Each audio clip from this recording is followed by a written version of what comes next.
Paz do Senhor, meus amados irmãos, é com muita alegria que nós estamos iniciando mais uma videoaula da EBD deste domingo. Nós agradecemos a Deus por esta oportunidade, pelas orações dos irmãos, pela companhia dos irmãos nos domingos pela manhã. Nós, em virtude dessas condições que estamos vivendo nesses dias, estamos impossibilitados de irmos aos nossos cultos regularmente para adorar a Deus, para prestar nosso culto de adoração a Deus e também para frequentarmos as nossas escolas bíblicas dominicais. Então, em virtude disso, nós estamos fazendo nossa videoaula. Nós já agradecemos a Deus por esta oportunidade que nos concede, os amados irmãos de Eucaliptos também que nos acompanham nas nossas videoaulas. Deus abençoe ricamente cada um de vós e todos os nossos amigos que nos acompanham aqui nesta videoaula. Hoje nós vamos aprender mais juntos do Senhor na lição de número... A lição de hoje é a lição de número 4. Trata a respeito da iluminação espiritual do crente. O discernimento espiritual que o cristão carece em seu viver para esta caminhada. Nós aprendemos na lição primeira, nas lições anteriores, nós estamos estudando, irmãos, para quem ainda não acompanhou nenhuma aula da EBD neste trimestre, nós estamos estudando na carta de Paulo aos Efésios, uma carta rica, os autores consideram a rainha das epístolas de Paulo, e Paulo ele escreveu uma carta além de um conteúdo teológico, doutrinário bastante rico, também escreveu com um estilo e com uma adoração, uma forma de escrever adorando a Deus de tal maneira que nos eleva cada vez mais quando nós meditamos naquilo que ele escreveu. E nós aprendemos com Paulo, que ele escreveu aos Efésios.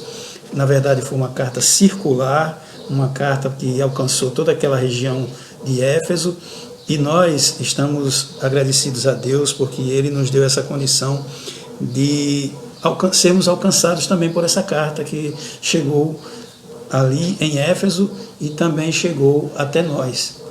Vamos agora abrir nossas Bíblias no texto de hoje, que se encontra na carta de Paulo aos Efésios, no capítulo 1, a partir do verso 15.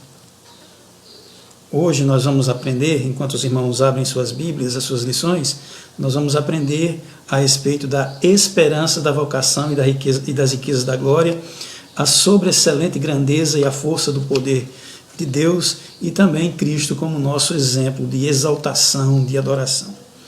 O texto áudio de hoje nos remete ao versículo 1, ao versículo 15 do capítulo 1 de Efésios, que diz assim: para que o Deus e Pai de nosso Senhor Jesus Cristo, o Pai da glória, vos dê em seu conhecimento o espírito de conhecimento e de revelação. Efésios 1:17. É 1:17. E a verdade prática, a vocação do crente inclui a herança de preciosas riquezas conferidas aos eleitos pelas grandezas do poder de Deus. Na verdade, essa carta de Paulo, ela vem num crescente, é como um teólogo explicando essa carta, diz assim, que ela é como uma bola de neve, ela foi crescendo aos pouquinhos e ela vai ganhando uma dimensão gigantesca, e ele cresce em exaltação a Deus, e ele ora também na expectativa da revelação, nesse momento, na expectativa da revelação da sabedoria e conhecimento de Deus na vida de cada crente. Paulo faz 2 momentos de oração muito especiais nessa carta. Nesse primeiro momento, a partir do versículo 15, e também no capítulo 3, ele também se coloca de joelhos diante de Deus e Pai de nosso Senhor Jesus Cristo, para que, aí ele vai explicar, mas é assunto para daqui a umas 2 ou 3 lições, e nós não vamos avançar, mas é importante notar o cuidado que Paulo tinha para com os seus irmãos, aqueles a quem ele cuidou. Bom, pessoal, estamos de volta aqui. Deu um problema técnico aqui no meu sistema aqui. Eu acho que os irmãos perdoem aí a gente. Vamos tentar começar de novo a aula. Se cair novamente, eu volto pelo celular e a gente continua. Bom, a aula de hoje nós vamos aprender a respeito da iluminação espiritual do crente. E nessa iluminação espiritual do crente, como eu estava dizendo, Paulo escreve numa crescente de exaltação e de adoração a Deus, com uma expectativa que os irmãos eles tivessem de alcançar a sabedoria e o conhecimento de Deus em suas vidas. Paulo, ele dá na carta, no início da carta, primeiro ele dá uma exaltação, uma saudação em Cristo Jesus.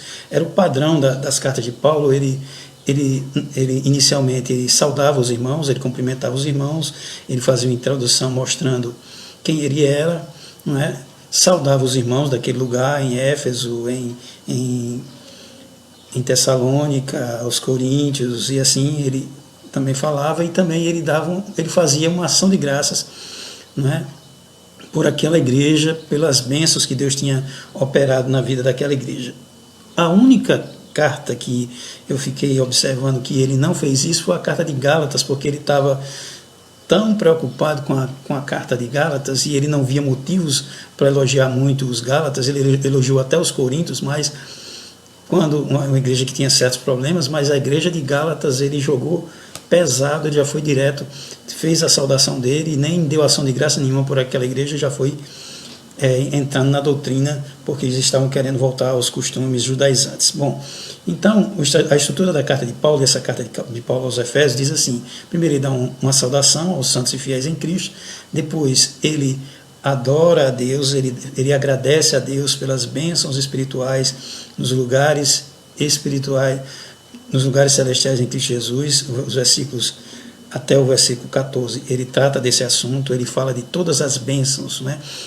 Ele agradece a Deus por todas as bênçãos espirituais nos lugares celestiais em Cristo Jesus que Deus deu para a igreja, e essas bênçãos espirituais ele fala a respeito do plano de Deus da salvação, da eleição do crente, a redenção, a expiação, a remissão, a justificação, o processo de santificação. Todas essas bênçãos estavam inseridas juntas, e Paulo, ele chega um momento em que ele ora a Deus, agradecendo a Deus pela vida dos Efésios e também orando para que Deus abra o entendimento deles, para que eles vão mais além, não é?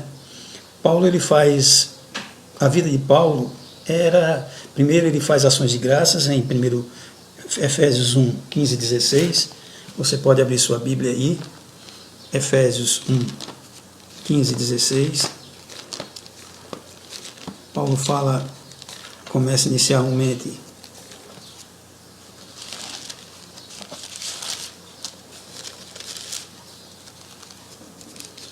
ele começa falando a respeito da adoração a Deus, não é? Agradecimento a Deus. Ele diz aqui, ó: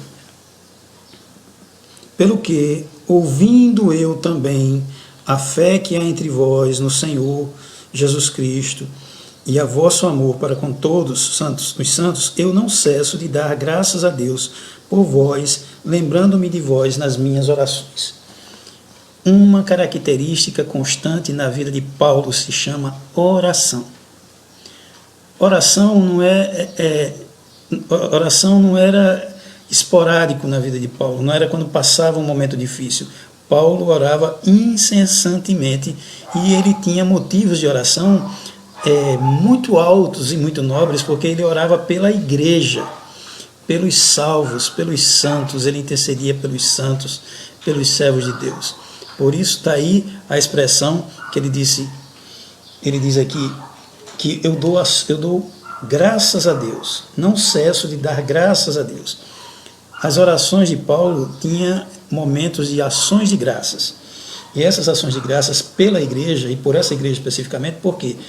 Porque ele diz assim, que eu não cesso de dar graças a Deus por vós, lembrando-me de vós nas minhas orações.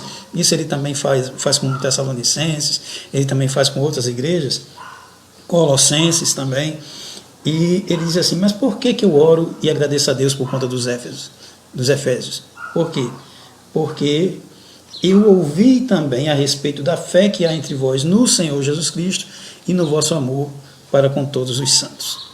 Paulo aqui, ele tinha fundado aquela igreja, mas ele já estava cerca de 4 anos afastado daquela igreja, estava na prisão. Essa carta de Éfeso é uma das cartas da prisão, juntamente com Colossenses e com Filipenses. E Paulo, ele diz, mesmo distante, ele queria saber daquelas pessoas que visitavam a ele, e Tíquico, que foi o portador dessa carta, que levou essa carta para, tanto levou uma carta para Éfeso, para a região de Éfeso, e outra para Colossenses, eles passavam informações. Paulo se interessava como é que vai a igreja que está em Éfeso. E ele ouve falar que a fé deles, a confiança em Deus. Que fé é essa?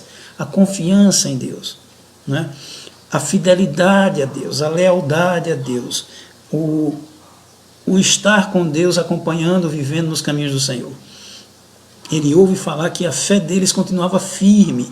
Qual é o pastor que não gosta de ouvir falar que uma ovelhinha que deixou o seu rebanho, que se mudou, que foi para outra localidade, ou aquele pastor se muda daquela igreja e vai para outra, mas qual pastor que não gosta de ouvir que suas ovelhas, a quem ele cuidou, a quem ele guardou, como por meio da palavra, do ensino, da oração e da palavra, e qual é o pastor que não gosta de ouvir boas notícias das suas ovelhas? E Paulo, ele ouve aquelas boas notícias dos irmãos de Éfeso e dá graças a Deus.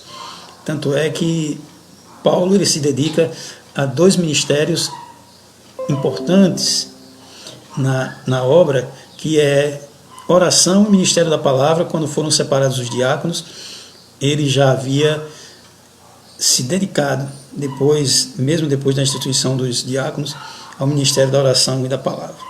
E ele faz um momento de intercessão. A lição, ela entra nessa intercessão, ela caminha por essa intercessão, ela descreve essa intercessão, ela explica essa intercessão. E depois ele exalta a Deus nos versículos do 20 ao 23, esse é o conteúdo da oração de Paulo. Ele agradece a Deus, ele intercede e ele exalta a Deus. Ele fala da fé, do exemplo de fé no Senhor Jesus Cristo dos irmãos, como eu disse, do amor para com os santos, né?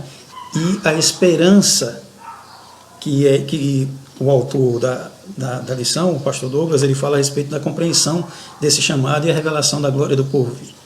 Aqui, irmãos, nós queremos destacar esses 3 elementos essenciais na vida do crente, não é? Quando Paulo fala para os coríntios a respeito dos dons espirituais, ele fala também a respeito de buscarmos o caminho mais excelente, que é o caminho do amor. Paulo também destaca a necessidade de que os dons espirituais sejam acompanhados e alicerçados pelo amor, porque sem amor nada se aproveita. E ele fala também das 3 elementos que permanecem, não é? Que é a fé, a esperança e o amor. Então, são esses 3 elementos que nós reencontramos aqui nessa carta de Paulo aos Efésios. E aqui o comentarista, ele fala a respeito desse assunto. Esses 3 elementos ele descreve.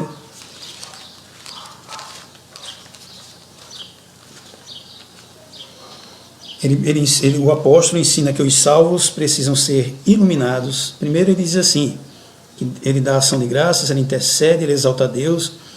E nessa sentença somos também exortados a louvar ao Senhor pela nossa eleição, buscarmos a iluminação do Espírito Santo para compreendermos a dimensão da nossa chamada, a herança divina, bem como entendemos a grandeza de Deus. Aí ele começa nos versículos 15 a 16, como eu disse, dando ação de graças, no versículo 16, pelas bênçãos recebidas, a eleição, a predestinação, a filiação. E ele agora,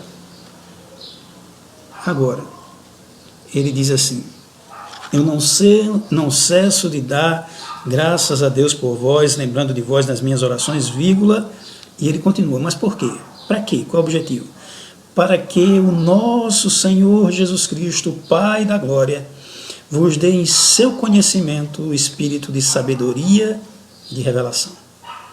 Aqui Paulo ele está querendo que os irmãos cresçam na fé, que os irmãos amadureçam na fé, que os irmãos recebam discernimento espiritual para não pararem na caminhada. Muitas vezes nós aceitamos Jesus e está tudo muito bom, está tudo muito bem, a gente já para aí. Tem outros que ainda buscam o batismo com o Espírito Santo, é batizado com o Espírito Santo e para aí, e para ele está tudo bem. Mas Paulo quer que a gente cresça na graça e no conhecimento por meio do conhecimento de Cristo.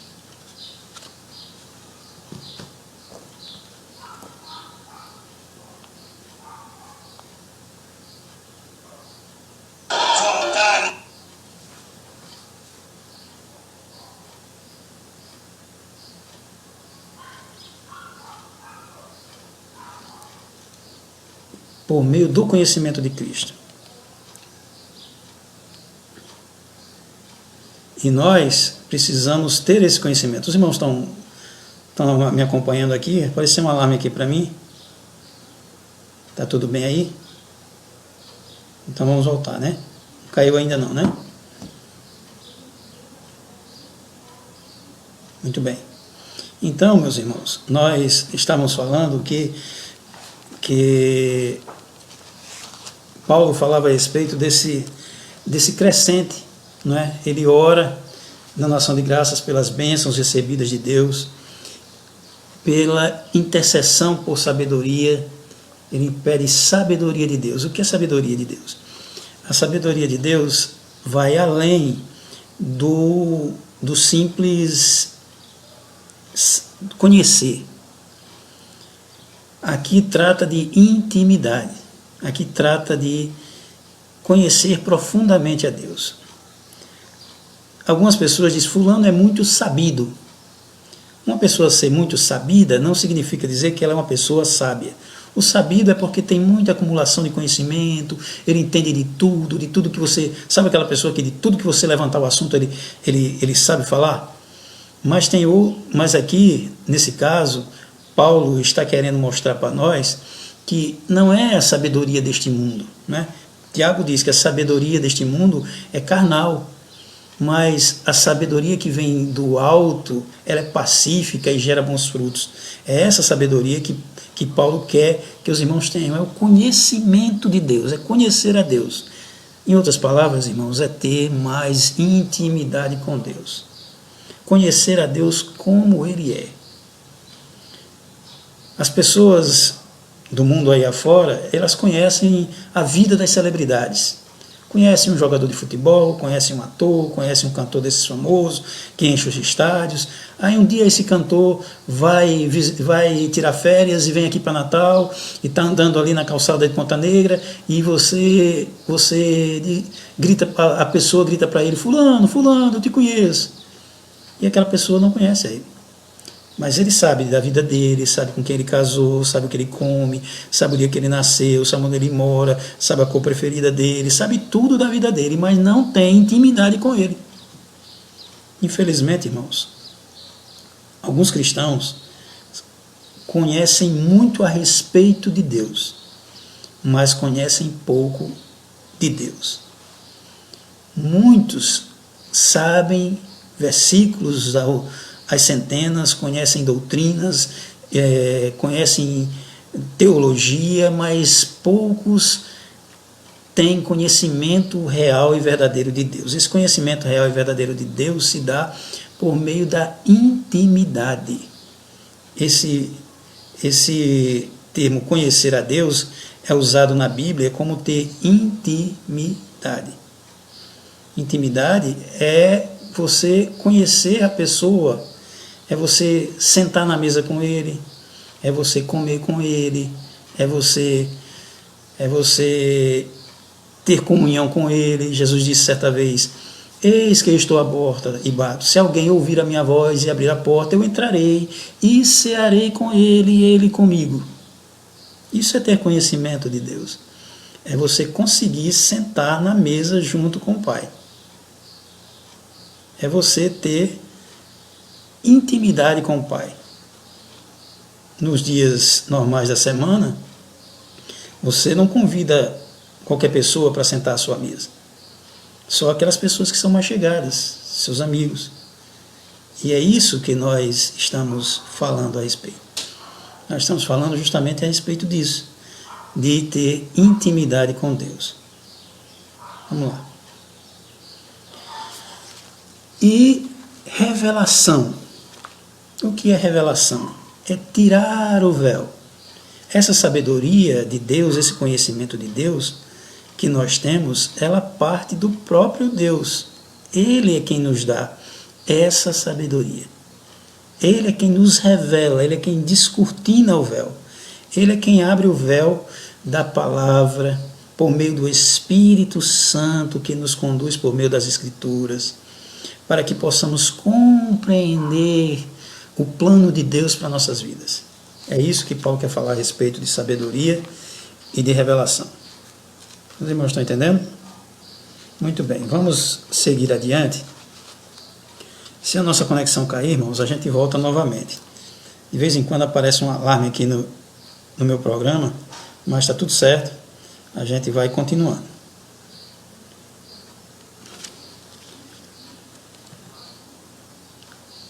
O item 2 da lição, nós queremos também entender, primeiramente, a respeito da nossa vocação. Vamos voltar um pouquinho aqui da nossa vocação. A vocação é a iluminação de Deus, certo? É essa revelação que nós falamos, faz parte, e também a nossa chamada, certo? Em sua oração a Deus, Paulo intercede para que o Espírito Santo ilumine os crentes. Eu já falei na aula passada que o Espírito Santo ele tem um ministério de holofote. A gente não vê as pessoas orando ao Espírito Santo. A gente ora ao Pai em nome de Jesus. Esse é o modelo mais coerente de oração. A gente não ora ao Espírito Santo, não é? A gente vê o Espírito Santo nos convencendo, nos consolando, intercedendo por nós e nos iluminando, certo? Nos revelando o conteúdo das Sagradas Escrituras. E essa Escritura Sagrada que é nos revelada, ela ilumina os nossos olhos. O que é iluminar os olhos? A Bíblia Sagrada diz que o príncipe das trevas deste século cegou o entendimento dos incrédulos para que não lhes resplandeça a luz do Evangelho de Cristo. A iluminação nada mais é do que a luz de Deus que clareia e nos revela e nos mostra. Quando a gente vê um objeto, não é porque os nossos olhos têm capacidade de ver. A gente não é super-homem que tem aquela visão de raio-x que vê as coisas no escuro, não. Nós precisamos de luz. Por quê? Porque é por meio da luz que a luz bate nos objetos e reflete na nossa retina e forma a imagem e os nossos olhos absorvem e o nosso cérebro compreende aquilo que estamos vendo. Então, essas coisas de Deus só se entendem por meio de Deus, não é? As coisas de Deus só os espirituais discernem porque são discernidas espiritualmente, como diz Paulo, certo? Vamos mais adiante, quando Paulo diz aqui, quando o comentarista também, eles se tornariam capazes, por meio dessa iluminação, de experimentar e conhecer profunda e espiritualmente os privilégios a serem vocacionados, e mais, eles conheceriam a grandeza e a excelência, a grandeza e o poder de Deus. Ou seja, uma chamada, podemos dizer que tal esperança se divide em pelo menos 3 aspectos. Deus chama a nós no passado, eleitos, somos eleitos, predestinados, adotados como filhos no passado, né? A chamada abrange o serviço e a santificação no presente. Vamos lá para Filipenses 3,14, que diz, Filipenses 3,14, fala assim: prossigo para o alvo pelo prêmio da soberana vocação de Deus em Cristo Jesus. Deus nos vocacionou para a vocação da bênção de gozar a eternidade com o Senhor, mas para isso precisamos prosseguir para o alvo. Ainda não chegamos lá, ainda não alcançamos a plenitude da estatura de varão perfeito. Então, para isso, nós precisamos continuar servindo, é outra face dessa chamada. Somos eleitos para servir a Deus, né, para servir aos santos. Foi uma das características que Paulo destacou na oração dele, foi: eu me admiro e dou graças a Deus pela fé de vocês em Cristo e pelo amor para com todos os santos. Esse amor se expressa por meio de servir uns aos outros, suportai-vos uns aos outros em amor, não é? Servir com dons espirituais, buscai com zelo os melhores dons, para quê? Para servir a igreja do Senhor com seus dons, com seus recursos, com seus bens. Então, esse serviço faz parte da nossa vocação. E também a nossa vocação faz parte de um item chamado santidade. Por quê? Porque devemos buscar a santidade sem a qual ninguém verá o Senhor. É o processo da vocação. É um princípio que está na nossa vocação. Somos eleitos de Deus, servimos uns aos outros em santidade, em novidade de vida. Vamos lá. Vamos continuar aqui agora falando a respeito das riquezas da glória da sua herança. Irmãos, vamos ler o versículo que corresponde a esse texto. Efésios 1,18 diz assim: tendo iluminados os olhos do vosso entendimento, para que conheçais, sabeis qual seja a esperança. Olha o outro elemento aqui. Falamos de fé, falamos de amor e de esperança. A fé da esperança da sua vocação, da vocação dada de Deus para nós, e quais as riquezas da glória da herança dele nos santos. O comentarista fala no aspecto, essa herança aqui, nós podemos abordar em dois aspectos. Primeiro, o aspecto de que nós somos heranças, nós vamos receber heranças de Deus, como diz aqui o comentarista, né? Ele diz aqui, ó, o apóstolo pede para que todos compreendam qual é a riqueza da sua herança, né, que ele deu aos seus eleitos. Se refere às maravilhosas bênçãos que acompanham o plano da salvação. E aí vem tudo aquilo que a gente falou na aula passada: perdão dos pecados, justificação, redenção, remissão, purificação, transformação, regeneração, eleição, adoção. Tudo é isso, bênçãos de Deus, que somos agradecidos. Mas também um outro aspecto que nós precisamos abordar aqui é que nós também somos herança de Deus. Jesus, lá no Evangelho de João, disse aqui que aqueles que ele me deu, de maneira nenhuma eu jogarei fora. Aqueles que vêm a mim, de maneira nenhuma eu jogo fora. E aqueles que estão comigo, Deus me deu para que eu devolva para ele. Essa é a herança de Deus. Somos nós, como a noiva ataviada para o seu esposo. O Espírito Santo, ele se alegra em ser o acompanhante desse noivo, que é Jesus Cristo, e nós, enquanto cristãos, adoramos a Deus e louvamos a Deus, porque fazemos parte dessa igreja invisível que ele vai receber na glória para ser vai receber a sua noiva para ser a sua esposa. Essa é uma bênção gloriosa que o Senhor nos dá. E para nós continuarmos, vamos ver agora também o item 2 da lição, é a sobreexcelente grandeza e o poder. Versículo 1, versículo 19, diz assim, ó, ele ilumina os nossos olhos, olha aí, ele nos dá sabedoria, nos dá entendimento para que nós possamos enxergar a esperança da vocação de salvo na pessoa de Jesus, que Deus nos deu. Também as riquezas da glória que recebemos dele, que nós somos herança dele, para ele, porque tudo foi feito por ele e para ele. São todas as coisas, conforme diz Paulo em Romanos. E também para compreendermos agora qual a sobreexcelente grandeza do seu poder sobre nós, os que cremos segundo a operação da força do seu poder. Paulo aqui, ele fala de poder de Deus e ele usa 4 palavras. Ele fala sobre sobreexcelente grandeza do seu poder, fala sobre operação do poder, fala sobre força do seu poder. Aqui, essas palavras representam, no grego, essas 4 palavras, não é? Aqui tem a primeira, não é? Sobreexcelente, extraordinário, supremo, não é? É algo que está acima de todas as coisas, não é? Aí depois ele usa a expressão megetos, né? Megetos, que significa grandeza, que ele quer enaltecer a magnificência do poder de Deus, que supera tudo, né?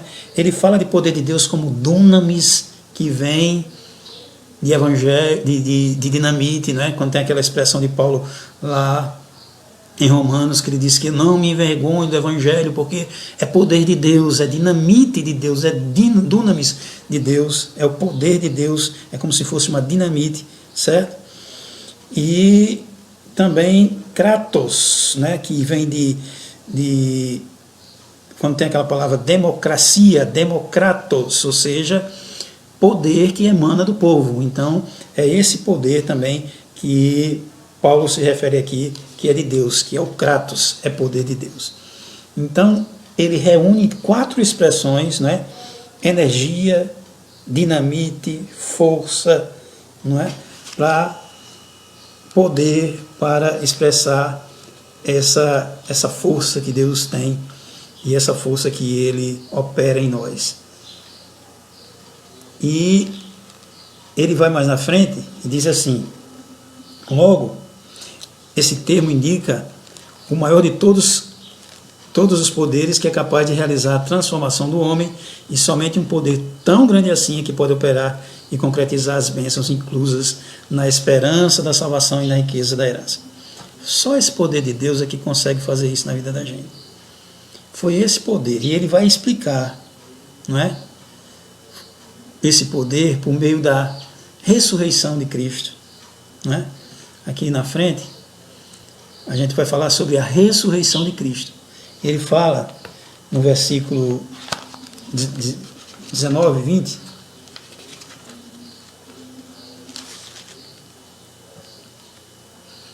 ele fala aqui no versículo 19 e 20, vamos ver. Aqui, ó. E manifestar qual esse supremo poder, essa força, essa energia, essa operação da força do seu poder que ele manifestou, que ele exerceu, esse poder exerceu por meio de Cristo, em Cristo, em Cristo. Quando ele ressuscitou dos mortos, aí temos a ressurreição, aí no slide, certo? E também a sua ascensão, né? Ele subiu aos céus. E esse poder de Deus é muito maior, por quê? Porque Jesus, ele ressuscitou mortos, não é? A filha da viúva de Naim, não é? Ele ressuscitou Lázaro, não é? Mas aqueles homens voltaram a morrer. Mas o poder de Deus, esse supremo poder, é demonstrado, é mostrado para nós por meio da ressurreição de Cristo, que ao 3º dia ressuscitou, e agora ele não está mais sujeito à morte, porque a Bíblia Sagrada diz assim, que a morte foi tragada na vitória. Agora Jesus está assunto ao céu, sentado à direita de Deus, intercedendo ao Pai por nós, exaltado, elevado, não é? Aqui em Filipenses no capítulo de número 3, se eu não me engano, 2, né? Vamos lá, Filipenses, pega sua Bíblia, Filipenses 2,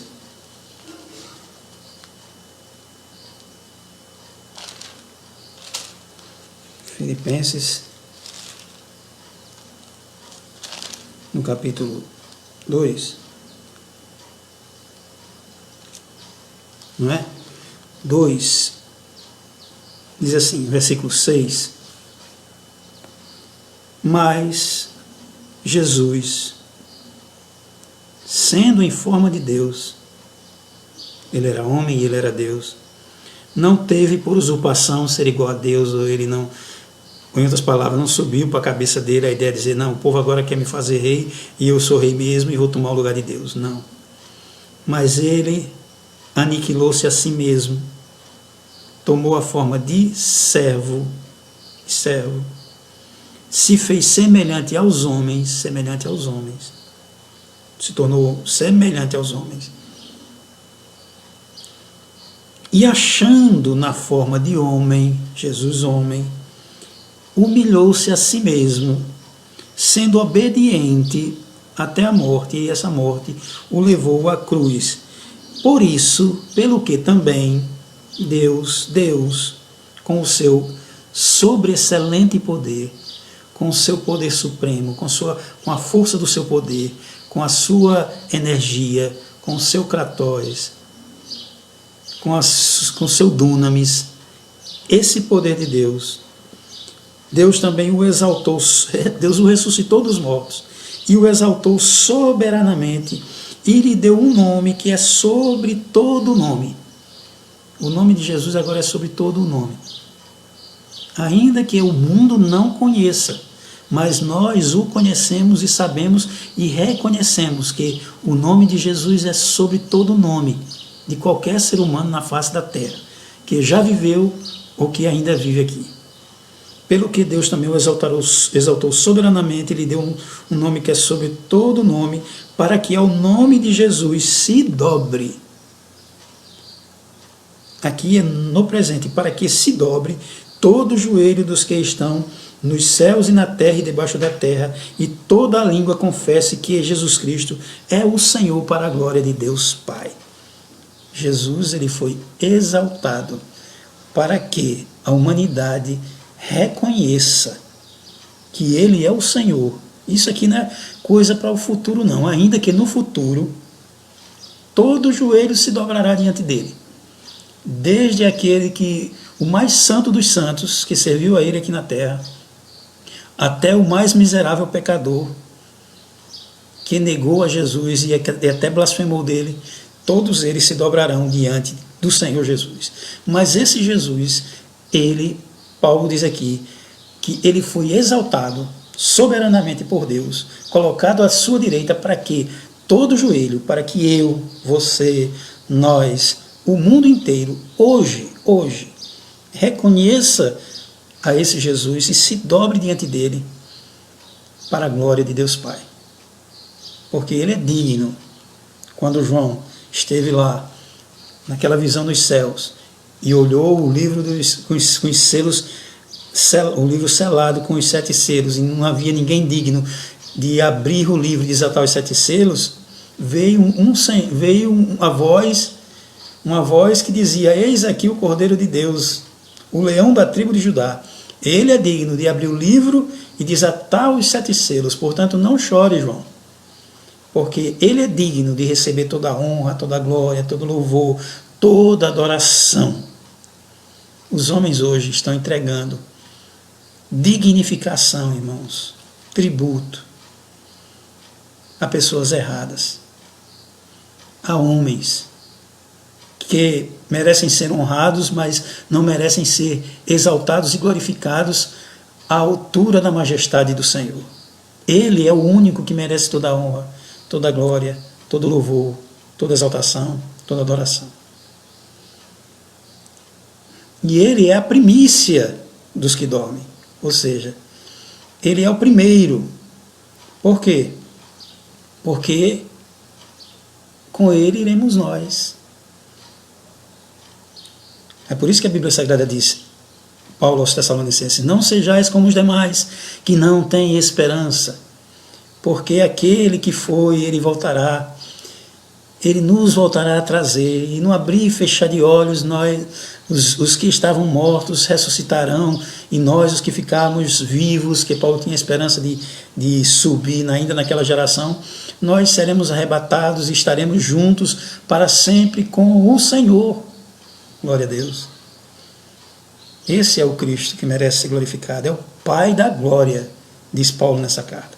Ele é o Pai da glória. E nós vamos, antes de nós encerrarmos, também temos ele é a primícia dos que dormem, como nós falamos, né? Ao ressurgir dentre os mortos, Cristo foi feito as primícias dos que dormem. Ele, assim sendo, a ressurreição de Jesus Cristo é a garantia de que seremos ressuscitados. E também os irmãos lembrem que na primeira lição nós falamos do penhor da nossa herança. O Espírito Santo, que nos selou quando a gente aceitou Jesus, é a garantia de que nós iremos chegar lá. Certo? É igual aquela festa que o convidado só entra com o convite. E o convite que nós recebemos está aqui com o selo, que é a presença do Espírito Santo em nossos corações. É a garantia de que estaremos lá. Não é à toa, irmãos, que Davi ficou aperreado, usando a expressão bem popular, ficou aflito, angustiado, porque quebrantado, porque ele disse assim, quando ele pecou, quando ele cometeu sérios delitos, ele, em forma de salmo, de canção, de lamento, ele escreveu o Salmo 51, e ele disse assim, Senhor, não me lances fora da tua presença, nem retires de mim o teu Espírito Santo. Por quê? Porque o Espírito Santo é o penhor da nossa herança. É por isso, irmãos, que quando a gente peca, e a Bíblia Sagrada, lá na carta de João, diz assim, não há homem que não peque, né?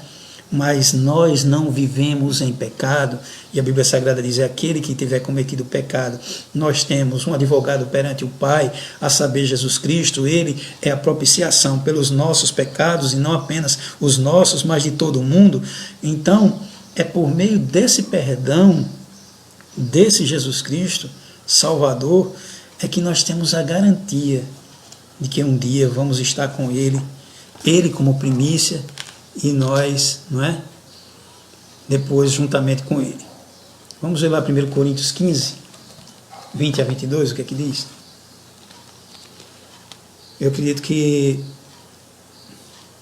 nossa conexão está normal, né, irmãos? Graças a Deus.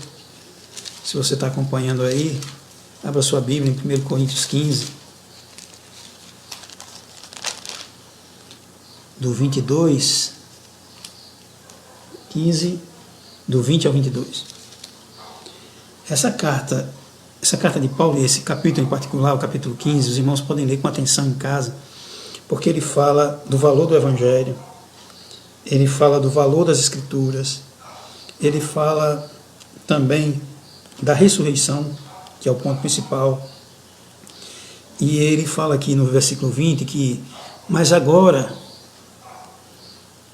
no versículo 19 diz assim, se esperamos em Cristo só nessa terra, somos os mais miseráveis de todos os homens. Aqui vai uma observação, é que tem muita gente que vê o Evangelho como um meio de solução de problemas. E Cristo como um gênio da lâmpada que vai, à medida que nós falarmos com Ele, ou clamarmos a Ele, e alguns até decretarmos, ou até ordenar a Ele que Ele faça e Ele faz, mas na verdade, se nós pensarmos dessa maneira, nós somos homens miseráveis, porque contamos com Jesus tão somente nessa vida. É por isso que a carta, o ensino de hoje diz assim, que os olhos de vocês sejam iluminados para enxergarem as grandezas do porvir, que as bênçãos que recebemos espirituais nos lugares celestiais em Cristo Jesus nos serve.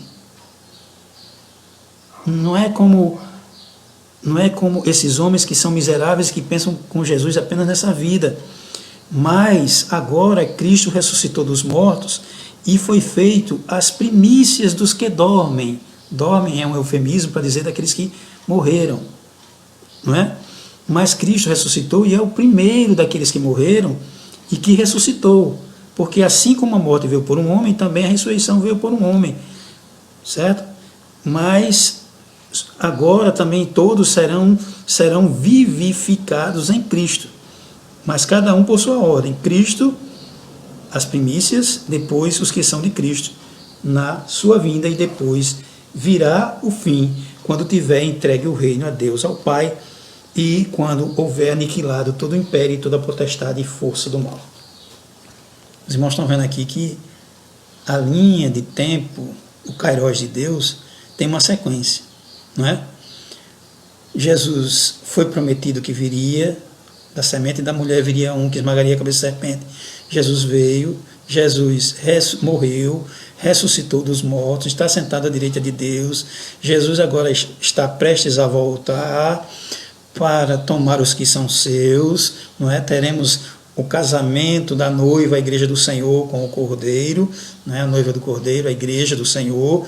E depois, né? Depois que tivermos, Cristo já ressuscitou, as primícias já ressuscitaram, estão com Cristo, e depois nós teremos na sequência da linha de tempo de Deus, depois virá o fim, quando tiver entregado Jesus o reino a Deus, ao Pai, e depois quando tiver aniquilado todo o império e toda a força e poder do mal. E um outro aspecto agora, irmãos, da lição de hoje, é Cristo colocado à direita de Deus, né, intercedendo por nós, com honra, com glória, como nós vimos aqui, não é? E citamos o trecho do Apocalipse de João, né, a revelação de João.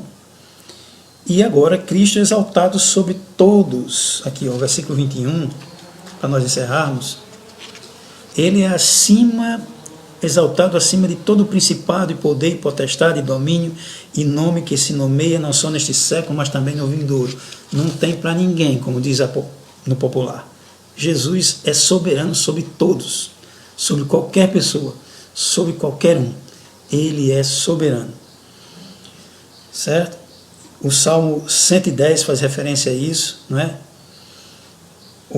E também o grau de exaltação para uma posição de honra e autoridade indica o completo triunfo de Cristo sobre o pecado e as forças do mal. Esse triunfo será assegurado aos santos, foi o versículo que nós lemos, não é? E também endossa a nossa participação nas regiões celestiais em Cristo Jesus. E assim, Cristo é exaltado soberanamente acima de tudo.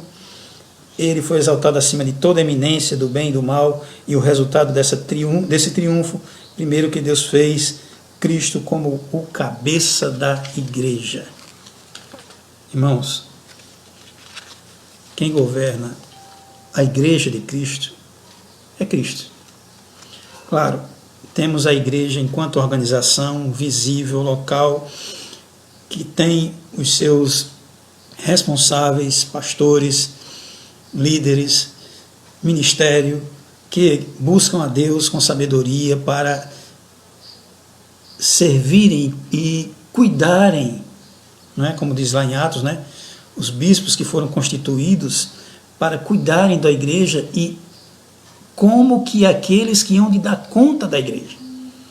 Então nós dizemos aqui que a igreja ela tem um governo local, que é o governo dos pastores, dos líderes, mas esses mesmos pastores e líderes são governados e são dirigidos, ou pelo menos precisam e devem ser governados e dirigidos e orientados pelo Espírito Santo para entregarem nas mãos do Senhor aquilo que não é deles, que é a igreja do Senhor.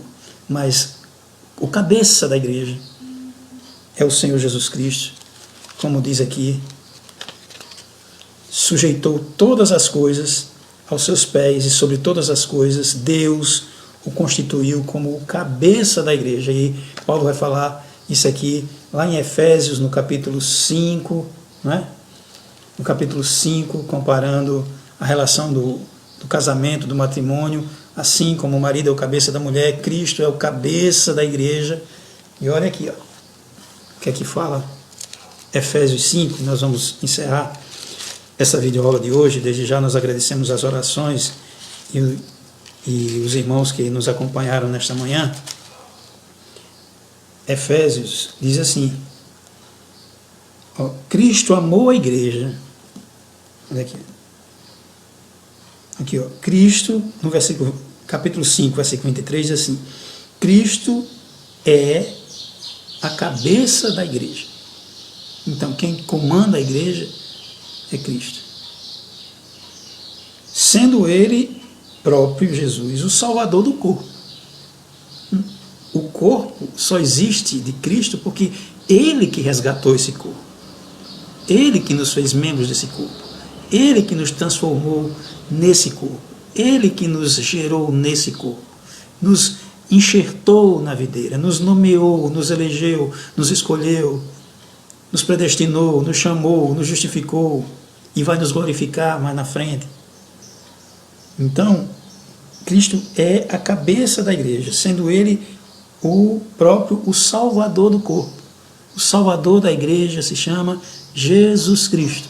Ainda que apareçam Cristos, homens, dizendo que eu sou o Cristo, disse Paulo, acautelai-vos destes, porque são falsos profetas. Mas Jesus está glorificado nos céus, intercedendo por nós. Ele é a cabeça da igreja e Ele próprio o Salvador do corpo. E demais, que a igreja está sujeita a Cristo. Nós não nos comandamos, nós não nos governamos, nós não nos mandamos. Já imaginou se seu pé inventar de dar uma voltinha lá fora, nessa época que ninguém pode sair lá fora? Seu pezinho aí, de repente, fica entediado e diz assim, rapaz, João Ribeiro, eu estou entediado aqui, rapaz, eu não estou querendo andar. Aí meu pezinho pegar e sair mundo afora? Isso não pode acontecer. Assim somos nós. A igreja está sujeita como corpo, como membro do corpo, como membros do corpo, unidos, interligados, à cabeça que é Cristo.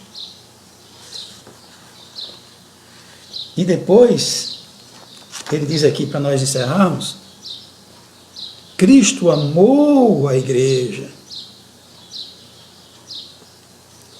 Tem um versículo só para os irmãos que estão acompanhando, em João 13, versículo 1.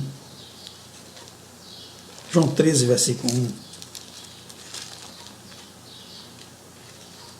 Diz assim, ora, antes da festa da Páscoa, Jesus, sabendo que já era chegada a sua hora de passar desse mundo para ir para o Pai, como havia amado os seus que estavam perdão, como havia amado os seus que estavam no mundo, amou-os até o fim. Irmãos, Jesus nos amou de tal maneira que Ele mesmo sabendo que sua hora era chegada, sobe a Jerusalém na festa da Páscoa. E João já antecede, escrevendo cerca de 60 anos depois, dizendo assim, que Jesus, tendo amado os seus, provou esse seu amor, morrendo por nós na cruz do Calvário, e Ele nos amou até o fim. Deus prova o seu amor para conosco em que Cristo morreu por nós, sendo nós ainda pecadores. É um amor que não se mede. E aí, diz a palavra de Deus, aqui em Efésios, no capítulo número 5, Cristo amou a igreja, e por amar a igreja, Ele amou de uma tal maneira que a si mesmo, isso aqui foi um ato voluntário, Jesus não foi obrigado, não foi forçado, não foi a autoridade, não foi a autoridade de Herodes. Jesus disse para Pilatos, rapaz, para as autoridades romanas, rapaz, se eu quisesse, eu pedia a Deus que Ele enviaria seus anjos, me tiraria dessa situação, mas eu dou a minha vida e eu torno a tomá-la. Ele é soberano. Ele foi soberano até na morte dele, quando Ele disse, está consumado, em tuas mãos entrego o meu espírito. Jesus poderia ter descido daquela cruz, irmãos, mas Ele se entregou por amor a nós. E Ele a si mesmo se entregou pela igreja para Para quê? Qual é o objetivo? Para santificá-la. Paulo falou no capítulo 1, nos versículos 13, se eu não me engano, não é? Para que sejamos santos e irrepreensíveis em amor. Para santificar, purificando-a com a lavagem da água pela palavra. Paulo, falando para Tito, no capítulo 3, versículo 5, diz: nós fomos salvos pelo lavar renovador e regenerador do Espírito Santo. E para que mais? Para apresentar a si mesmo. Olha aqui a herança de Deus. Para apresentar a si mesmo, para Ele. Oh, irmãos, você lembra, os irmãos são casados, os irmãos lembram do dia do seu casamento? Você lembra de você lá no altar esperando a noiva? E você lembra quando a noiva entra na igreja? E você lembra quando você recebe a noiva? Jesus fez isso com a igreja. Para apresentar Jesus. Se entregou pela igreja, morreu pela igreja. Jesus santificou a igreja, purificou a igreja,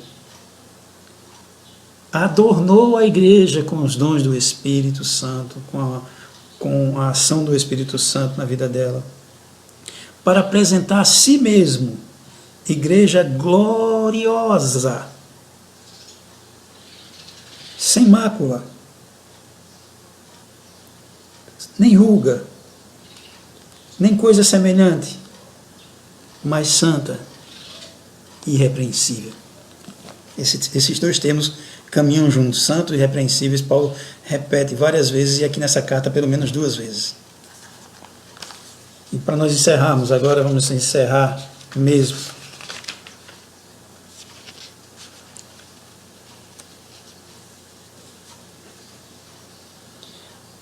Diante disso, vamos concluir. Paulo, nessa carta, irmãos, nessa oração, só para recapitular, nós tivemos uma queda na nossa conexão no começo, mas graças a Deus voltamos. E para nós recapitularmos, Paulo se sentiu regozijado. Por quê? Porque a igreja estava cheia de fé. Ele ouviu de interlocutores seus, ele estava na prisão, ele escuta dos seus interlocutores que aquela igreja de Éfeso, daquela região, na verdade, essa carta foi uma carta circular endereçada àquela região de Éfeso e não apenas à igreja de Éfeso. Então, ele estava regozijado com as bênçãos espirituais que a igreja tinha recebido, estava alegre, estava grato a Deus, e ele orava incessantemente no seu ministério de oração, que era contínuo a Deus. Ele orava por todas as igrejas, pelos santos que estavam ao seu alcance. Ele orava, e nessa oração de hoje, da lição de hoje, ele agradeceu a Deus pela fé dos irmãos, pela confiança dos irmãos em Deus, pela lealdade e fidelidade a Deus, e pelo amor para com os santos, né, que é a salvação, a via de mão dupla, é fé vertical, amor horizontal para com os santos, certo? E Paulo adora a Deus continuamente em oração, servindo de exemplo para nós em oração. Nesses dias difíceis, precisamos nos dobrar para interceder uns pelos outros, interceder pela nossa nação, interceder pelas autoridades, interceder pelos nossos vizinhos, interceder pela nossa igreja, da qual nós temos saudade dos irmãos, né? Queremos estar de volta lá na nossa congregação para adorar junto com os irmãos, para, eu não sei como o momento, mas apertar a mão dos irmãos, abraçar os irmãos, né? E também Paulo, nessa carta, ele também pede a Deus que Deus dê sabedoria, compreensão, discernimento, entendimento espiritual, para que os irmãos possam compreender, não é? possam ter revelado, ou seja, tirado o véu, né, para enxergarem, terem compreensão, terem intimidade maior com Deus, certo? Compreensão dessas bênçãos, para reconhecer o alto valor do que Ele fez por nós, do que Deus fez por nós, dos seus atos poderosos, da transformação, e também aguardando a glorificação. Paulo diz, não que eu ainda haja alcançado, mas eu prossigo para o alvo, pelo prêmio da soberana vocação. Então, irmãos, corramos com paciência a carreira que nos está proposta, deixando todo o embaraço e o pecado que tão de perto nos rodeia. Esses dias que vivemos, dias difíceis, as tentações, outras tentações que jamais poderíamos imaginar estar passando, novas tentações surgiram. Tentação pelo cuidado com os nossos filhos, pelo pão de cada dia, pelo nosso salário, pelo nosso emprego, pela nossa saúde, pelo cuidado com a igreja, a vontade de estar em comunhão com os santos, a vontade de compartilhar, a vontade de estar com os nossos pais, que nós não conseguimos ir para os nossos lares, não é?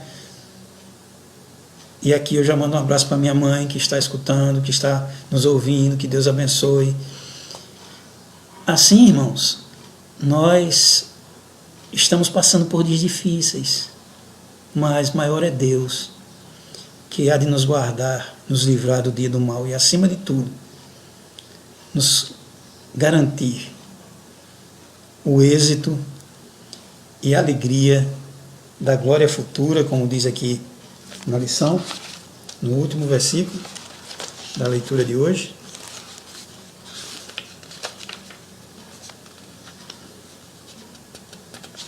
Que ele possa cumprir na igreja, no seu corpo, tudo, em todos nós. Que Deus cumpra os seus planos na minha vida, na sua vida, nas nossas vidas, na vida dos nossos, na vida de todos, e que a igreja do Senhor possa ser vitoriosa em Cristo Jesus. Já indicamos a lição do próximo domingo, né? Fomos libertos do pecado para viver uma nova vida em Cristo. Aquele que está em Cristo, nova criatura é. As coisas velhas se passaram, tudo se fez novo. É o que vamos aprender domingo, se Deus quiser. A paz do Senhor, meu irmão, a paz do Senhor, minha irmã. Eu agradeço de coração aqueles que acompanharam, aqueles que oraram, aqueles que compartilharam nossa mensagem. Que Deus abençoe ricamente, que sirva de algum consolo, de algum alimento, de alguma edificação para a sua vida, essa nossa mensagem, para a glória de Deus Pai. E eu digo amém.